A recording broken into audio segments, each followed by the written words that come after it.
सर्वांचे स्वागत।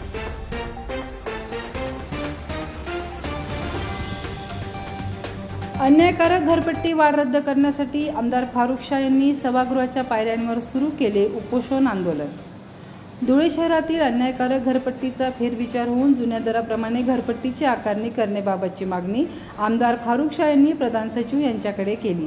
त्यानुसार प्रधान सचिव नगरविकास विभाग यांनी धुळे महानगरपालिकेकडून वाढीव घरपट्टी करण्याबाबत अहवाल मागवला असता धुळे महानगरपालिका यांनी या संदर्भात अहवाल सादर केलेला आहे। मात्र सदर अहवालातून प्रत्यक्षात काहीही निष्पन्न होत नसल्याने आमदार फारुख शाह यांनी यासाठी विशेष बैठक आयोजित करण्याची मागणी केली। मागणीनुसार दिनांक 2 जानेवारी 2024 रोजी प्रधान सचिव नगरविकास विभाग यांच्या दालनात ही बैठक संपन्न झाली। बैठकीत पुनर्मूल्यांकनाच्या प्रक्रियेत मालमत्ता करात वाढ होणे अपेक्षित असून मालमत्तांमध्ये क्षेत्रवाढ नाही अशा जुन्या मालमत्तांच्या करात दुपटीपेक्षा अधिक वाढ होऊ नये असा निर्देश प्रधान सचिव यांनी दिला असता तरीही धुळे महानगरपालिकेने शहरातील मालमत्ताधारकांना वाढीव घरपट्टीच्या नोटिसा देण्यात आलेल्या आहेत। महानगरपालिकेने शहरातील मालमत्ताधारकांना आकारलेली वाढीव घरपट्टी रद्द करावी म्हणून आमदार फारुख शाह यांनी पत्राद्वारे वारंवार मागणी केली।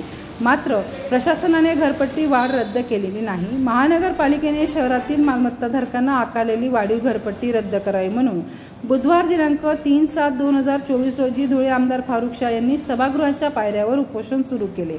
जोपर्यंत शासन घरपट्टीचा रद्दचा निर्णय घेणार नाही तोपर्यंत उपोषण हे सुरूच राहील असे आमदार फारुख शाह यांनी यावेळी सांगितले। तक्रारी अर्ज दिला त्या निमित्ताने त्यांनी 6 महिन्यापूर्वी एक बैठकीचे आयोजन केले होते।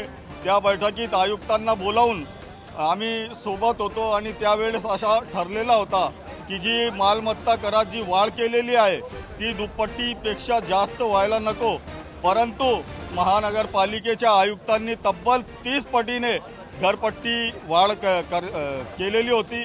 त्यासाठी आज मी विधानभवनाच्या पायऱ्यावर बसलेलो होतो आणि आता मुख्यमंत्री महोदय जाताना त्यांनी माझ्याशी व्यवस्थितप्रमाणे आमची हितगुज झालेली आहे आणि मुख्यमंत्री महोदयांनी प्रधान सचिवांना फोन करून आणि त्यांना जे घरपट्टी वाढ करण्यात आलेली आहे त्याला स्थगिती देण्याचे आदेश मुख्यमंत्री महोदयांनी दिलेले आहेत।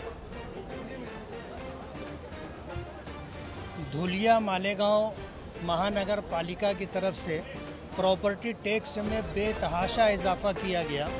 मैंने तकरीबन 1.5-2 साल पहले मुख्यमंत्री साहब को घरपट्टी जो 30 पट यानी 4000 जो घरपट्टी आती थी प्रॉपर्टी टैक्स आता था, आज वो 1,20,000 रुपया प्रॉपर्टी टैक्स आया है। ये रद्द करने के लिए 2 साल पहले मैंने लेटर दिया था मालेगांव में प्रॉपर्टी टैक्स कम करने के लिए।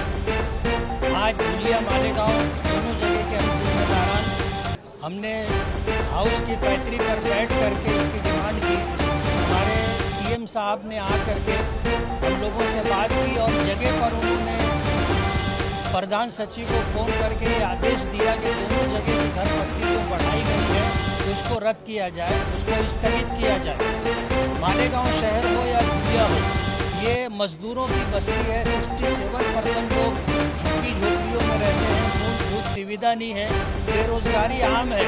ऐसे हालात में अगर प्रॉपर्टी टैक्स में इस तरह बेतहाशा इजाफा किया जाएगा तो ये आम लोगों के लिए बहुत जो है तकलीफ की बात है। हम सीएम साहब के शुक्रगुजार हैं कि उन्होंने हमारी बात सुनी और जगह पर फ़ोन लगा करके उन्होंने आदेश दिए।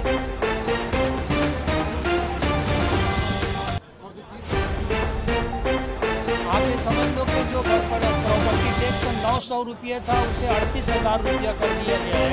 जो 4,000 था उसको 1,20,000 रुपया प्रॉपर्टी टैक्स किया गया।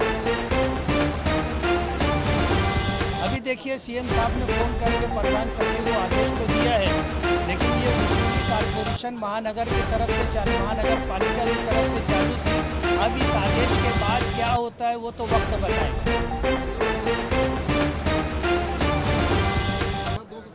रद्द होना चाहिए, सीएम साहब की बात से ऐसा अंदाजा है।